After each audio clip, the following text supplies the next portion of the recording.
I hope you're all doing well. And considering the nice weather, I'm thinking maybe it's time to, be outside and look at the big art that we find in the public places.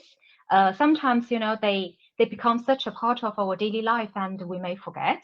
For those who go to La Défense or may live near La Défense, there's this huge bench, but I don't know if you ever pay attention to that. So XXL art, it's not something new for our time.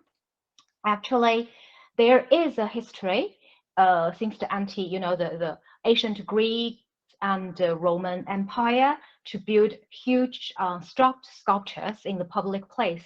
So as you would imagine, it's a symbol of the power, authority, and wealth.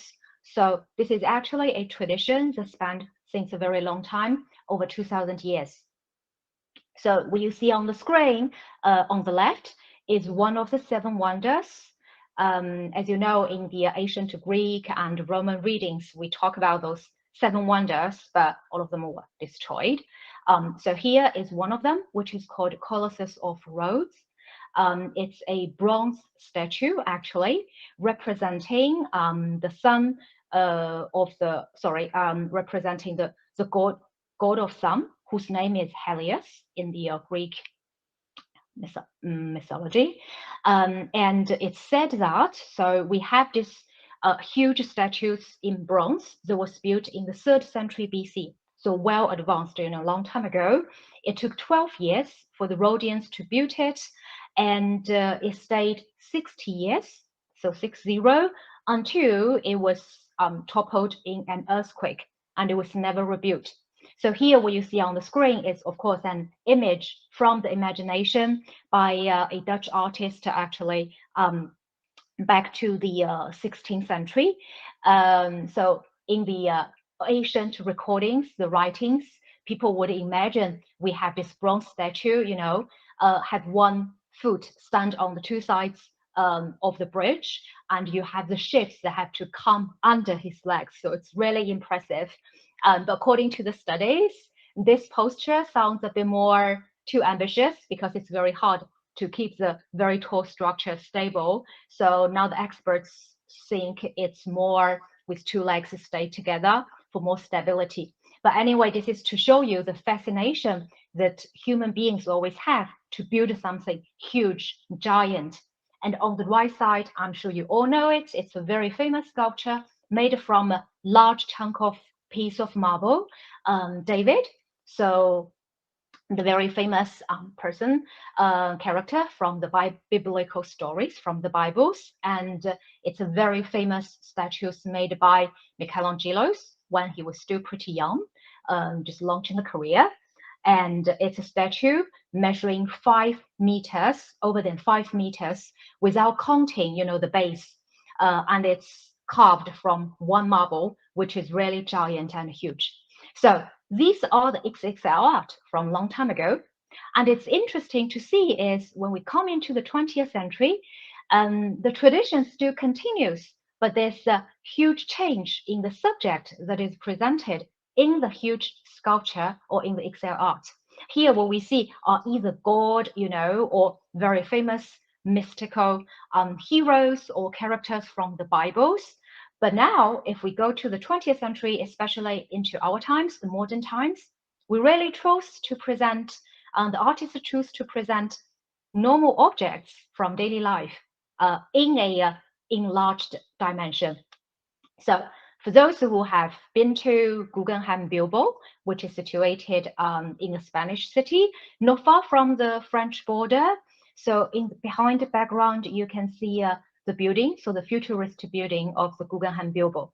And we have a giant puppy dog that is the god of this museum.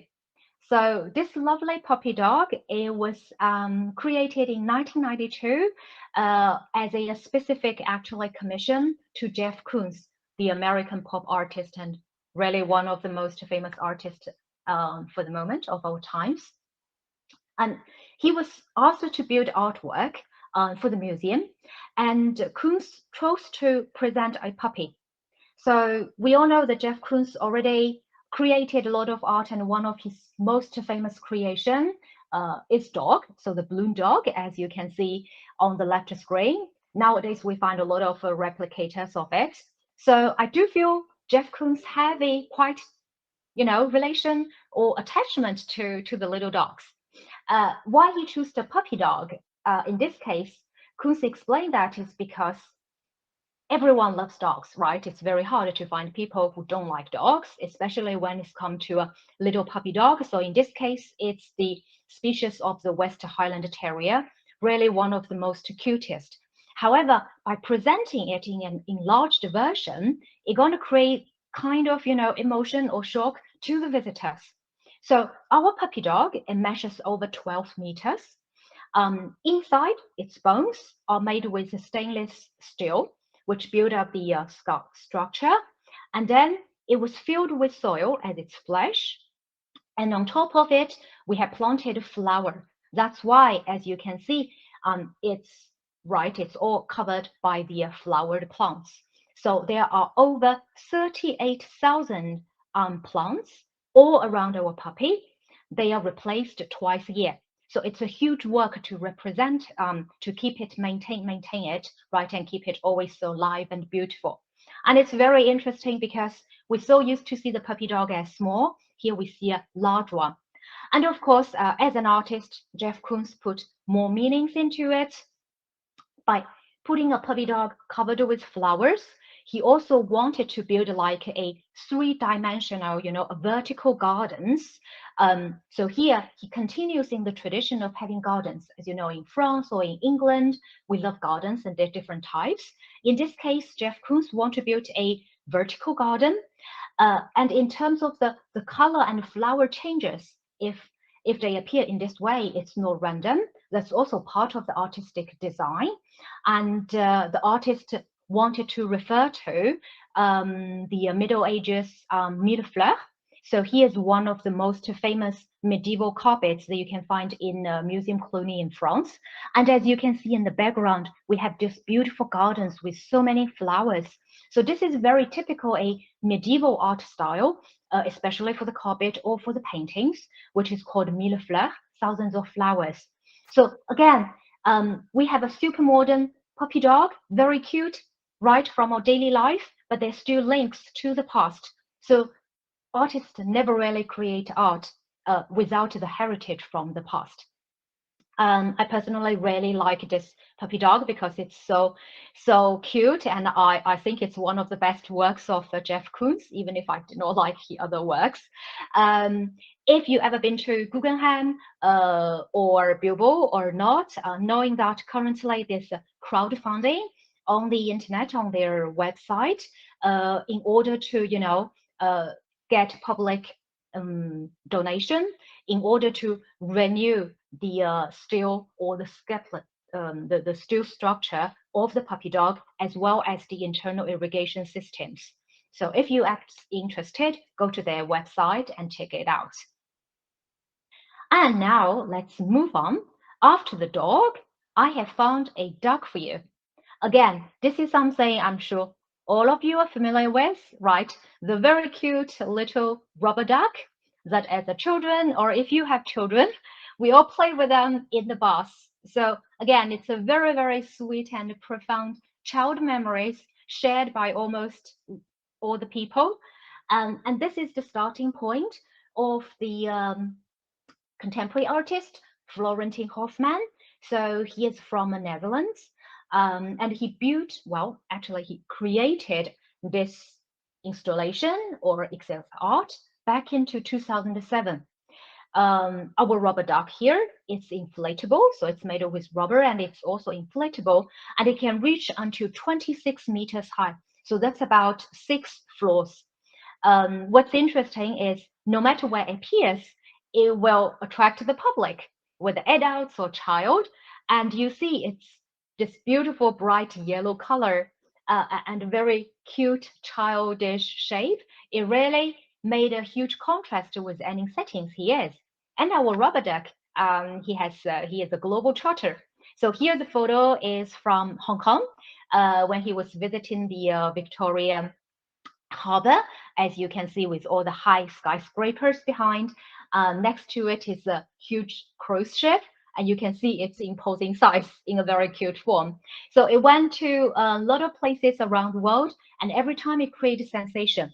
What I find interesting is that the artist Hoffman claimed that his intention is just to create a friendly artwork for everyone. However, there are always interpretations.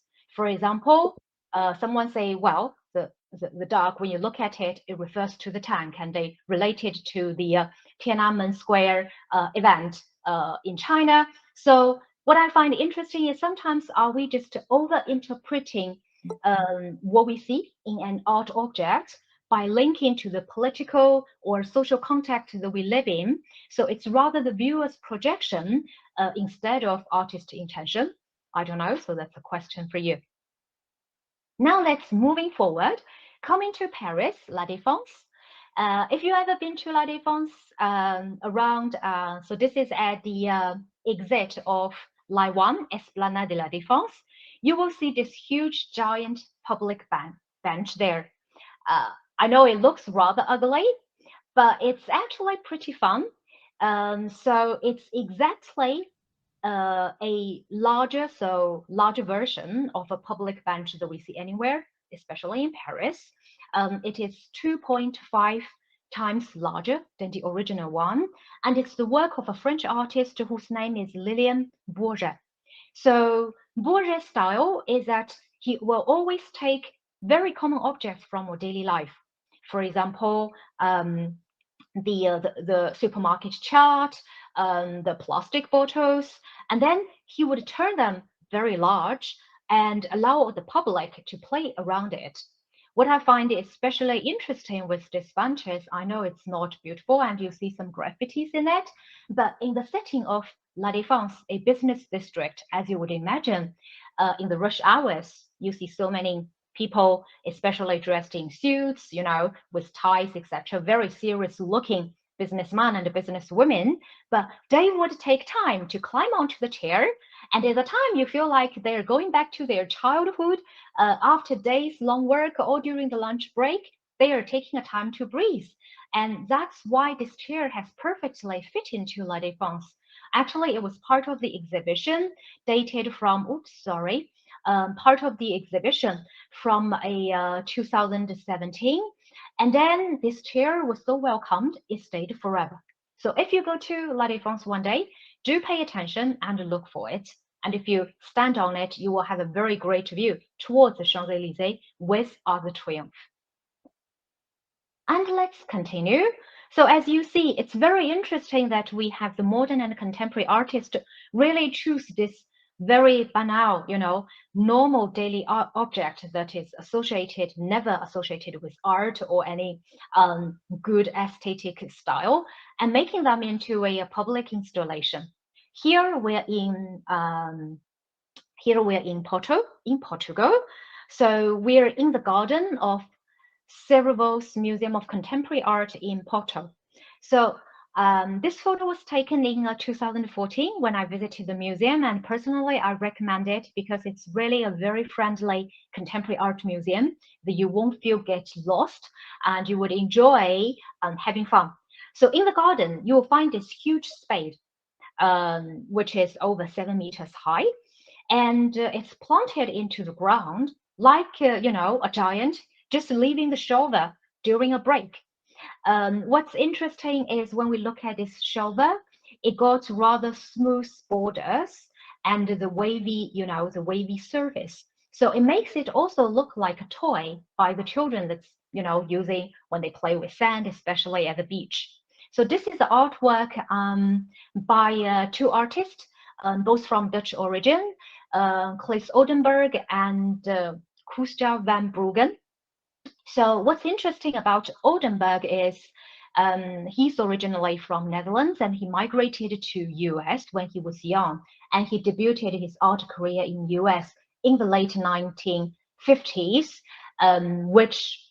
during which time, you know, modern art was flourishing and there's pop art. So what he was famous for is actually he created huge objects of daily food. For example, here you have a double cheeseburger that was made out of burlap. So it's sort of the cloth, the textile we use to make big bags for transporting objects. So it used with burlap soaked in plaster and painted with enamel, as you can see. So it's you can see it nowadays in MoMA, I think in New York. So it's huge burgers. I know it looks ugly, but it's kind of contrast and imagining the world of fine art. How you dare present, burger, such a common, food from, from daily life and present it in fine art. It's a very, let's say, a revolution in the idea of what we want to present in art, which usually reserved always for very elegant and very nice objects. And Oldenburg chose it is also because burger was the symbol, or is still the symbol of American culture. So as an immigrant, he brought, his insight as a foreigner into the American culture to present it. So this is really his style. And here he made this shoulder together with another artist. And this is a photo that of myself back into 2014. It gives you an idea. Actually, I want to look in this way to give you an idea on the size of the shoulder, the blanc doigt. So again, we're in the mood of creating something fun for a large public. Not only, some very serious statues to honor a hero, honor the king. Well, as I'm giving this presentation to Vestiaire Collective, I felt that I have to choose something that related to bags or fashion. So here, probably an object that you're familiar with, that you worked on every day, the famous Hermes Birkin bag. But this one is a bit larger. It actually measures 2.7 meters high, and for the width, it's 1 meter 0.2. It's made with steel. However, what I love is if you look at the details, if you get a close look at the details, we can find this, dark point on the surface, which imitate perfectly the ostrich leather, which is one of the most sought leather for the Birkin bag. So this work is exhibited in UK in the Yorkshire Sculpture Park. And it's the work of a Greek artist who's called Lemos. So Lemos made a series of sculptures choosing from daily objects, and especially used by women. So she called them tools of endearment. So here we have a Birkin bag, right? One of the most sought bag of the world, I would say that. And it's really a symbol of luxury, of exclusivity. And it's sort of also seen by the artist like a tour to transforming the women and giving them power. I mean, we have so much talk about women's status and the images of women. However, in today's world, I think a lot of women still feel the necessity, to wear designer clothes, carry designer bags, wearing makeup to make themselves look attractive and give them power. Somehow we still judge women or men by the look. So that's the idea of the artist behind, to help us to challenge.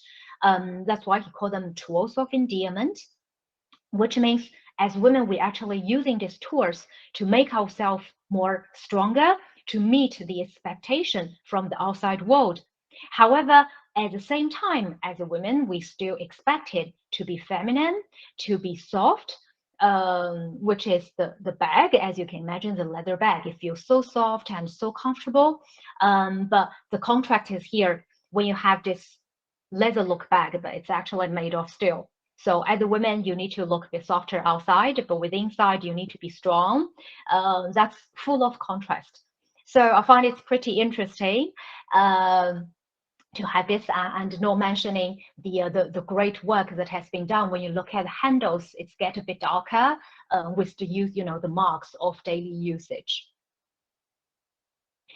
After the bags or those daily objects, there are still very serious XXL art. Here I have present you, well, I chose a photo. So it's an art installation made by a Spanish artist called Mario Manqui. It was presented in Berlin inside the gallery, and the work took 17 days to construct. So what we see here is 2 feet, a pair of giant feet that occupies the room. And you can imagine it's such a huge giant, right? It grows so tall, so it breaks the ceilings. And we can see the space or the cracks of the ceilings that has been spread on the ground.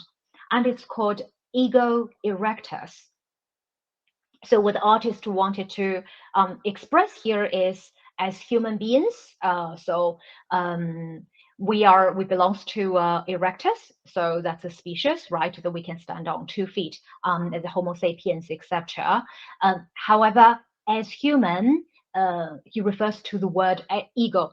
So as human, we are not giant, but the humanity does have a huge ego, especially evolving from the past centuries, because we have been making advances, progresses in technology, in social, in economic, and we feel like that we are master of the earth and we can do anything. We can even control the nature, which is not the case. So this is really a serious artwork to challenge our collective thinking as human beings and our relationships with the earth, with the other species. So as human, we have such huge ego, but is that correct? Is that wrong? And should we look to live in a more harmonized way with the other beings living on the earth, or maybe even in the universe if we go a bit further? So this is really a work that the artist wanted us to think of the inflated XX ego and make us to render respect towards the earth. I know we talk about so much about climate changes, durable, sustainable developments. So it's actually an artwork that linked to that. I find visually it's super impressive. Unfortunately, it was destroyed afterwards, but we still have the photos to show it. So I do hope these reflections are not momentary, and they can, are not instant, like during the political events that we're going to talk about it, and then everyone forget it. So I think that's also the meaning behind the artwork. And here, almost coming to the end of our presentation today, and I have I have chose the best one for the end. Here, you're looking at the design for the largest contemporary sculpture in the world from human history. So this is still a work in progress, and this is the last project by Christo and Jean-Claude, if you know, the very famous French couple who wrapped the Arc de Triomphe last year. So Arc de Triomphe wrapped is not their last project. There's still one ongoing, which is called Mastaba. Mastaba actually refers to this structure, of the architecture.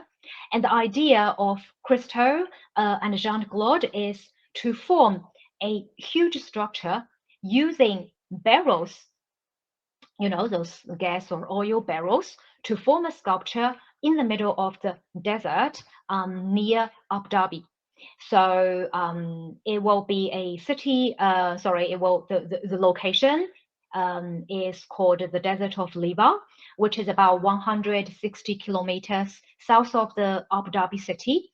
And the artist planned to use 410,000 multicolored barrels to form a colorful mosaic and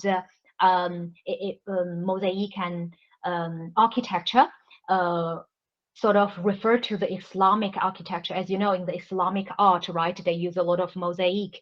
And this sculpture also renders honor to the huge pyramids that we typically have in the desert. So here are the drawings made by Christo. As you can see, these two drawings dated back to 1977 and 1978. So the idea came to him in the 70s when he first visited the deserts in the Middle East with Jean-Claude, and he envisioned to have this sculpture. Of course, it's technically very difficult to achieve. That's why it took so long. So back to 2007 and 8, they actually contracted professors from Swiss Federal Institute of Technology in Zurich, University of Illinois, Cambridge University, and Hosei University in Japan, and asked them to, study and prepare a proposal of the structural feasibility about their project.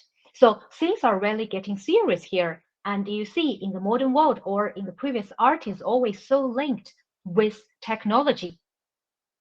In the end, they chose the project from Hosei University, and because the Japanese scientists, they proposed a concept which found is more innovative and rather easily and cheaper to realize.